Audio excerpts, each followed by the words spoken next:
Depuis que la chaîne YouTube fonctionne un peu, une des questions qui revient le plus souvent, c'est est-ce que tu veux faire YouTubeur comme métier plus tard? Il y a même des gens qui pensent que YouTube est mon activité principale. Et en fait, c'est assez drôle car je me suis jamais posé cette question. Elle m'est tout simplement jamais venue à l'esprit. J'ai toujours vu YouTube comme une passion, de la même manière que le football.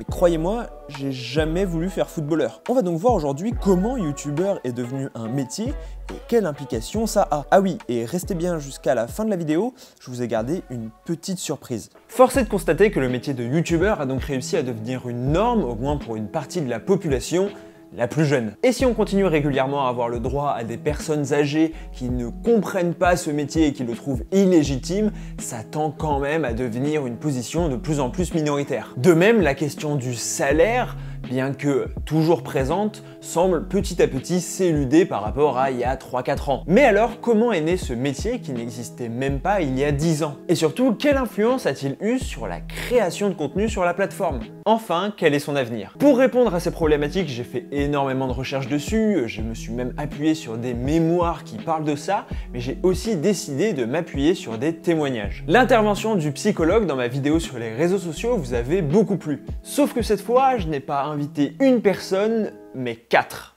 Enfin, 5. Laura R, Alix Grousset, Fabien Olicard et Greg Guillotin et David Tuile, son producteur. Ils sont tous youtubeurs ou youtubeuses, à l'exception du producteur de Greg Guillotin, et surtout ont tous une approche différente du métier que je trouve particulièrement intéressante. Mais avant de voir avec eux l'impact du métier de youtubeur sur leur vie, un bref historique s'impose. Promis, ça sera rapide. En 2007, YouTube a lancé son programme partenaire, alors que ça faisait 1 an qu'ils avaient été rachetés par Google et qu'il y avait de la pub sur la plateforme. Mais c'est en 2008 que les vidéos pré-roll, à savoir les pubs super reloues que vous n'arrivez plus à skipper et qui sont maintenant parfois au nombre de 2 voire 3, ont commencé à apparaître sur les vidéos. Il faudra attendre 2010 pour que cette publicité soit disponible sur smartphone. Et oui, avant on allait avant tout sur YouTube, sur l'ordinateur. Et je pense, si j'en crois les statistiques, que vous êtes très peu à regarder cette vidéo actuellement sur votre ordinateur ou même sur votre télé ou sur tout autre support qui me paraîtrait d'un seul coup très étrange.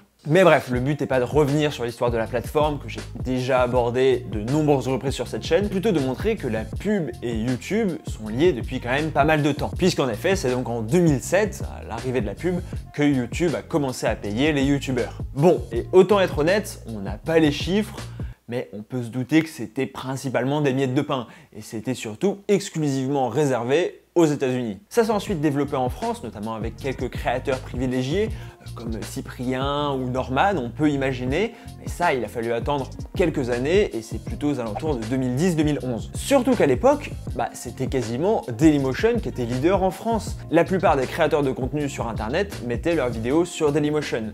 Mais en fait, ils n'ont pas pu mettre en place la technologie qui permettait de mettre des pubs et donc de rémunérer les créateurs, ce qui a fait que logiquement les créateurs sont allés vers la plateforme qui les rémunérait. Mais si ça vous intéresse particulièrement, ce sujet c'est très bien expliqué dans la vidéo de Ludovic B, vers laquelle je vous renvoie, où il parle de Dailymotion. Bref, certains ont commencé à se faire de l'argent, et même assez pour en vivre. Le métier de youtubeur est né. Et au début, c'était assez marginal et peu rémunérateur, comme je vous l'ai dit. Puis les vues ont augmenté. Et les marques ont commencé à se pencher sur la question. Alors elles ont commencé à mettre des pubs, puis à financer directement les youtubeurs par le biais de placement de produits, dont les sommes, on va pas se mentir, peuvent parfois être très impressionnantes. Dans le même temps, le concept de financement participatif a commencé à prendre de l'ampleur, et donc à permettre à des créateurs de rester indépendants entre guillemets, par le biais d'un Tipeee et donc du financement de leur communauté. Aujourd'hui, il y a donc plusieurs moyens de vivre grâce à YouTube, et de vivre bien. On va pas se mentir. Seulement, tout miser sur un site, c'est quand même plutôt risqué. En effet, si demain YouTube s'arrête, personnellement, je vais perdre quasiment l'entièreté de ma communauté, car très peu de gens me suivent sur les autres réseaux sociaux. Je sais pas, notamment Instagram par exemple, alors que pourtant je fais vraiment des stories de qualité. Je sais pas pourquoi, les gens ne s'abonnent pas à mon compte Twitter qui apparaît juste là, ni à mon compte Instagram qui apparaît juste là. Bon, c'est un peu un mystère quoi. Surtout que YouTube peut être très capricieux. En décembre, globalement, on se régale. Quand on arrive en janvier, février, mars, souvent ça devient très compliqué en termes de revenus. C'est le fameux CPM, coût par 1000 vues, à savoir le nombre de dollars que vous touchez toutes les 1000 vues.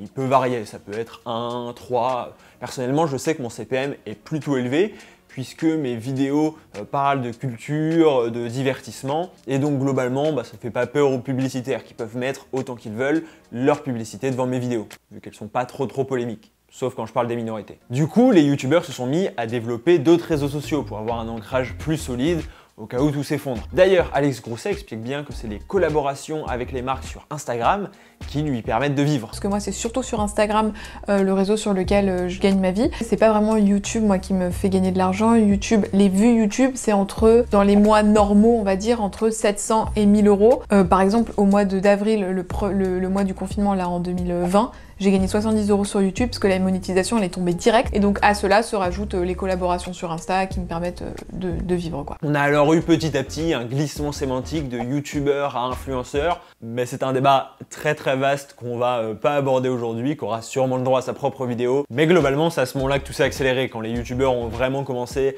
à se développer en dehors de YouTube, à multiplier les sources de revenus, c'est là qu'ils sont devenus entre guillemets plus puissants et qu'ils ont pu surtout tous quitter leur job principal pour devenir youtubeur. Alors après les origines, j'aimerais qu'on voit comment le milieu s'est petit à petit professionnalisé. Parce qu'au départ, les youtubeurs faisaient tout. Écriture, tournage, montage, miniature, communication sur les réseaux sociaux, bref, tout. Il fallait avoir plusieurs casquettes et hormis ceux qui sortaient d'écoles de cinéma ou même d'audiovisuel, globalement tout le monde était un peu autodidacte. D'ailleurs c'est encore le cas pour certains, comme l'horaire. En fait il y a tellement de choses qu'on n'imagine pas quand on n'est pas dans le métier de tout ce qui se passe en off en fait. On est réalisateur, on est monteur, on est acteur, on est comptable, secrétaire, où on ne calcule pas nos heures mais comme c'est mélangé à une passion en fait on réalise pas. Mais clairement, je pense que c'est pas fait pour tout le monde. Et c'est aussi mon cas si vous vous demandez, je suis tout seul sur cette chaîne. Après je suis tout seul de manière générale aussi quoi. Mais c'est un autre sujet.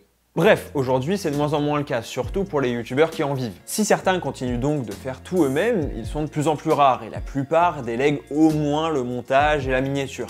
De même, en contactant certains youtubeurs, j'ai eu des réponses non pas des youtubeurs en question, mais des secrétaires chargés de répondre aux mails. Fabien Olicard explique quant à lui que le fait de déléguer une partie du travail lié à sa chaîne YouTube lui permet d'être plus actif sur cette chaîne YouTube parce que vu qu'il a plein d'activités à côté, ça lui permet d'avoir plus de temps pour vraiment préparer les vidéos, etc.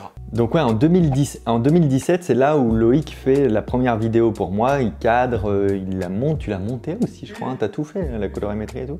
Et je me dis, waouh, ça c'est stylé, ça fait prendre un gap à la chaîne.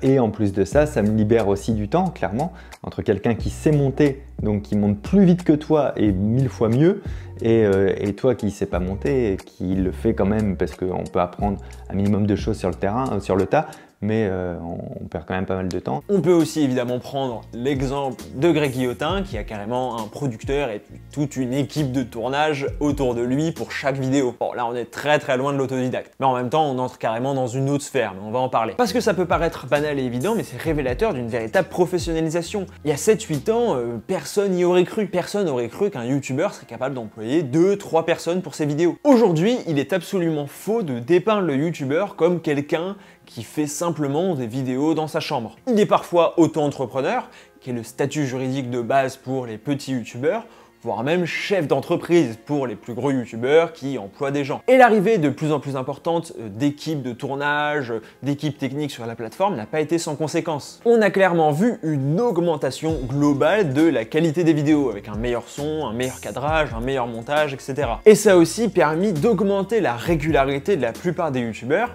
puisqu'ils ne s'occupaient pas de certaines tâches qui en plus sont souvent celles qui prennent le plus de temps. De même, les partenariats ont permis de réaliser des projets de grandes envergures pour certaines vidéos. Un des premiers symboles selon moi de cette professionnalisation et de projets de grande envergure, c'est le Studio Bagel, qui a été comme un incubateur de talents de YouTube et auquel ont participé Greg Guillotin et David Tuile. Parce qu'on s'est connus à l'époque de Studio Bagel. Ouais, j'étais assistant de prod à Studio Bagel en fait. Okay. Et c'était au tout début de la création sur YouTube.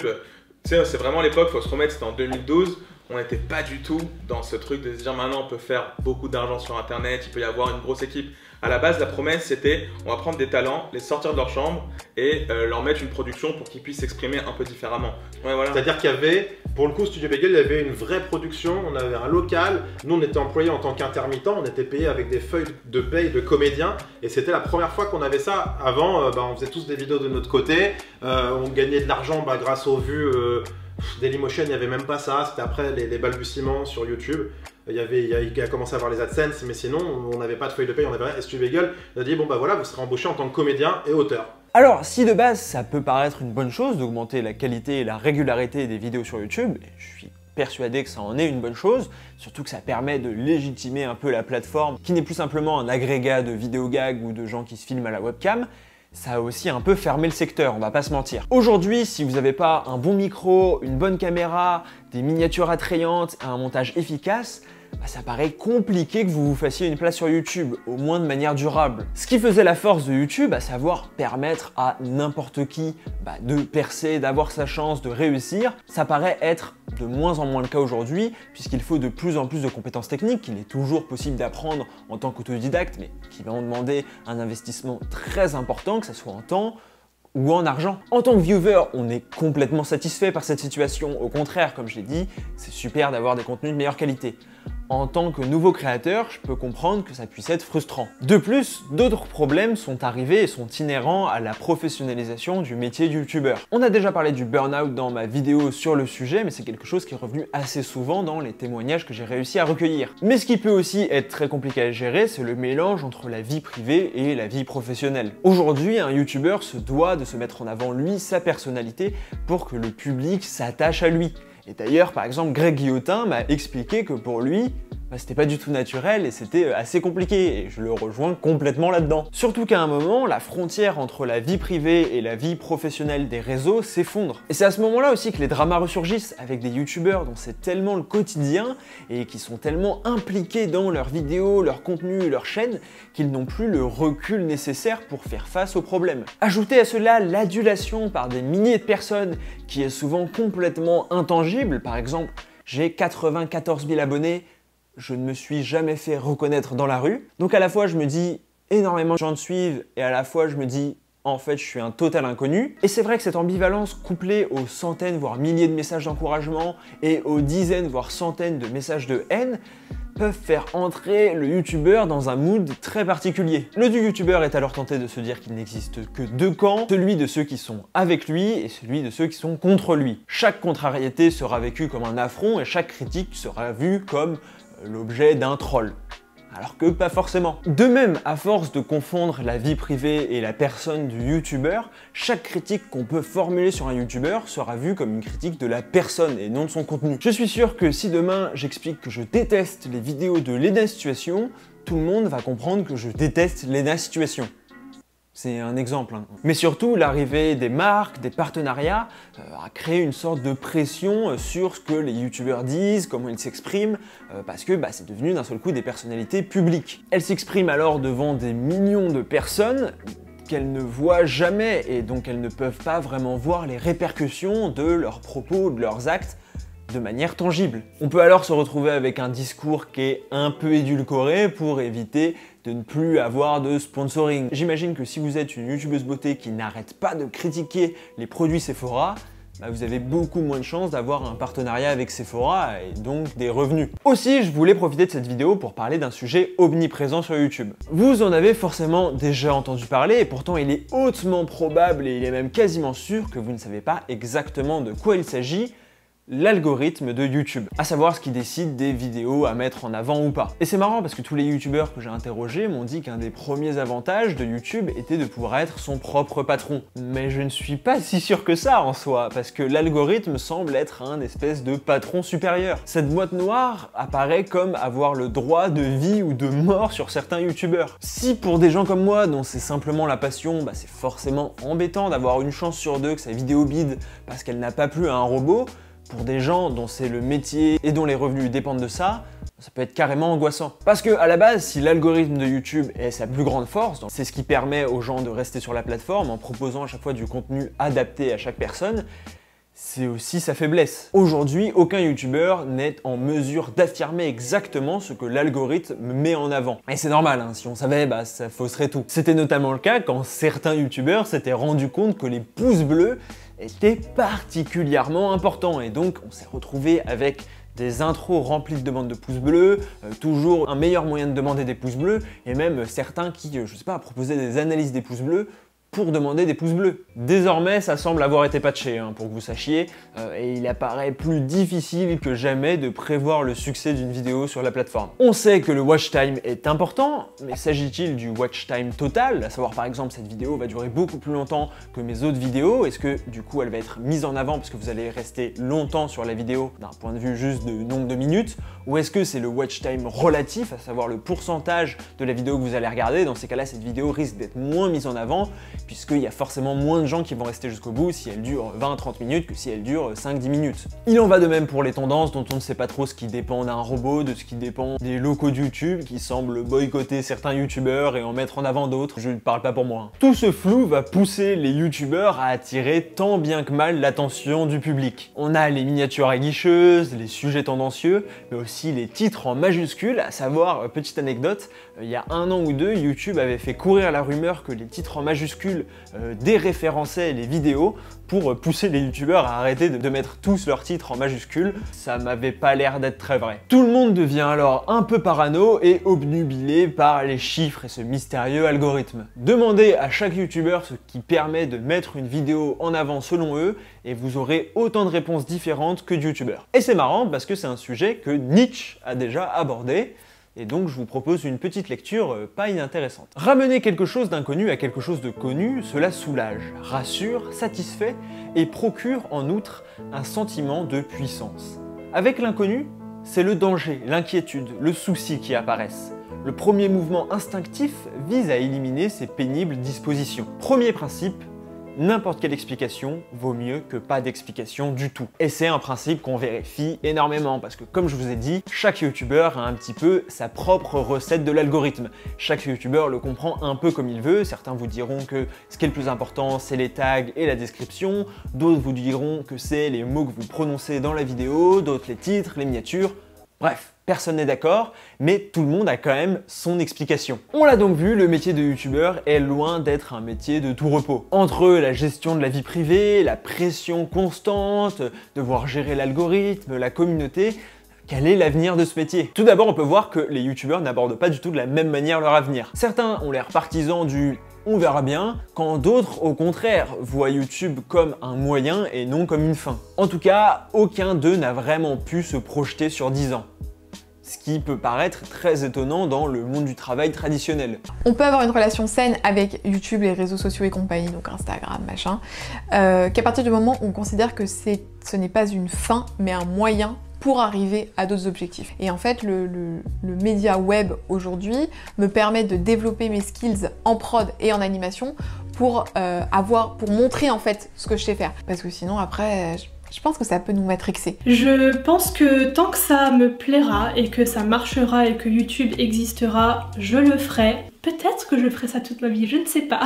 Mais d'un côté, c'est normal, le métier vient à peine de naître et il est en constante évolution. Cependant, et je l'affirmais déjà en décembre dernier, je sens une fracture s'opérer petit à petit, notamment entre le monde professionnel et le monde amateur. Aujourd'hui, quasiment aucune chaîne à plus d'1 million d'abonnés ne représente pas l'activité principale du créateur en question. Faire de YouTube son métier apparaît comme la condition sine qua non pour réussir de manière durable et de manière très importante sur la plateforme. Il faut coupler à cela l'arrivée aussi de la concurrence, parce qu'effectivement, en 2012-2013, il n'y avait pas vraiment de concurrence sur YouTube, puisque le nombre de viewers augmentait plus vite que le nombre de youtubeurs. Proportionnellement. Aujourd'hui, le nombre de viewers continue d'augmenter avec à chaque fois les enfants qui arrivent, mais aussi des nouvelles personnes qui commencent à s'intéresser à YouTube, mais certains quittent aussi la plateforme petit à petit pour se rediriger vers Twitch, vers les podcasts ou autres. Pourtant, le nombre de nouveaux youtubeurs continue d'augmenter chaque jour, et voire même de manière plus importante qu'il y a 4-5 ans. On a alors des tonnes de gens qui se lancent sur la plateforme, parfois de manière très éphémère, dans l'espoir de réussir. Ça me fait un peu penser à la ruée vers l'or, où d'un seul coup, il y a 4-5 mecs qui trouvent un lingot d'or à un endroit, et il y a 300 000 personnes qui arrivent, et forcément, ça va réduire les chances d'obtenir un lingot d'or. Et cette concurrence, ça peut aussi entraîner d'autres problèmes en tant que youtubeur. On le voit dans par exemple le YouTube cinéma, que les youtubeurs qui font des critiques de films n'arrêtent pas de se taper dessus, parce qu'effectivement, c'est logique, un viewer va regarder une et 2, voire 3 maximum critiques du même film, et va pas regarder les 15 qui existent sur la plateforme. Donc une concurrence va se créer, ce qui était complètement inexistant et inimaginable il y a 10 ans. On a aussi remarqué que les placements de produits étaient beaucoup plus acceptés qu'avant. Je me souviens de la chaîne Les Questions Cons, donc le tatou, qui s'était fait détruire parce qu'ils avaient osé mettre un placement de produit pour une application au milieu de leur vidéo, alors qu'aujourd'hui c'est complètement lambda et monnaie courante. Mais avec cette vidéo, j'espère vous avoir fait comprendre que le métier de youtubeur a des implications bien plus importantes que simplement faire des vidéos. Après, j'ai pas mal insisté sur les côtés négatifs. Évidemment, il y a plein d'avantages non négligeables. Et c'est d'ailleurs par ça que j'aimerais conclure avec les invités de ma vidéo. Quand j'ai commencé à toucher aux vidéos, ce que je trouvais génial, c'est que tu pouvais avoir une idée le lundi, passer ta semaine à l'écrire, la monter durant tout le week-end, et que le lundi d'après, elle soit en ligne, disponible et pour toujours. Pour moi, c'est l'avantage majeur, c'est ça. Les principaux avantages, c'est la communauté. Sur Insta, je pose une question, il y a toujours des gens qui peuvent me répondre, qui connaissent. C'est trop chouette d'être son propre patron, de pouvoir décider avec qui on travaille. Sur notre chaîne YouTube, ce qui est formidable, c'est que c'est nous qui avons les rênes de notre contenu en fait. À la télé, par contre, ouais, t'as des tas de décisionnaires. Hein. C'est hyper diversifié. Je pense ne jamais avoir fait 2 fois la même OP avec une marque, c'est toujours différent. Moi je fais du lifestyle, donc ça peut toucher à la fois la déco, la beauté, la mode, enfin voilà, il y a plein de domaines différents et c'est vrai que c'est rarement, voire jamais 2 fois la même chose. J'espère que cette vidéo vous a plu, si c'est le cas, n'hésitez pas à mettre un énorme pouce bleu. Merci beaucoup à Laura R, Alix Grousset, Fabien Olicard, Greg Guillotin et David Tuile d'avoir accepté de répondre à mes questions. J'espère que cette vidéo vous a plu, j'ai essayé de faire le plus complet possible, même si de toute façon c'est forcément impossible d'être exhaustif. Dites-moi en commentaire ce que vous en avez pensé, ça m'aiderait énormément. Est-ce que vous pensez de l'évolution du métier de youtubeur? Bon, je vous avais promis une petite surprise en début de vidéo, c'est Noël, certains aimaient l'anecdote bonus et aussi certains me reprochaient de ne pas aller assez loin dans mes analyses et de faire des vidéos trop courtes. Et de même, certains avaient exprimé la volonté de voir l'intégralité de mon entrevue avec le psychologue pour ma vidéo sur les réseaux sociaux. J'ai donc décidé de vous mettre à disposition en non répertorié la vidéo qui regroupe toutes les interviews que j'ai réalisées avec les youtubeurs. Le lien est dans la description. Elle dure quasiment 1 heure, il me semble. Je ne l'ai pas encore montée à l'heure actuelle, donc je ne peux pas vous dire, mais normalement, chacune des interviews dure à peu près 10 minutes et celle de Greg Guillotin en dure plus de 45. N'hésitez pas à aller voir, voyez ça vraiment comme un prolongement de la vidéo, bien plus comme un bonus. Je me suis énormément appuyé sur ces témoignages pour faire ma vidéo, mais il y a des détails, la manière dont il s'exprime sur certains sujets, et Greg Guillotin qui raconte beaucoup l'histoire de sa chaîne et de sa professionnalisation, c'est super intéressant, vraiment. Je vous dis pas ça juste, voilà, c'est une vidéo de toute façon en non répertorié, je sais qu'elle fera pas beaucoup de vues, mais c'est vraiment que je pense que si le sujet vous intéresse, vous allez vous régaler. J'ai mis un chapitrage qui fait que de toute façon vous pourrez regarder que les entretiens qui vous intéressent. Bref, j'espère que cette grosse vidéo vous a plu, je vais pas vous mentir, ça a été un long travail de 1 mois et demi. Dites-moi vraiment ce que vous en avez pensé en commentaire, n'hésitez pas à la partager, ça m'aiderait énormément sur vos différents réseaux sociaux.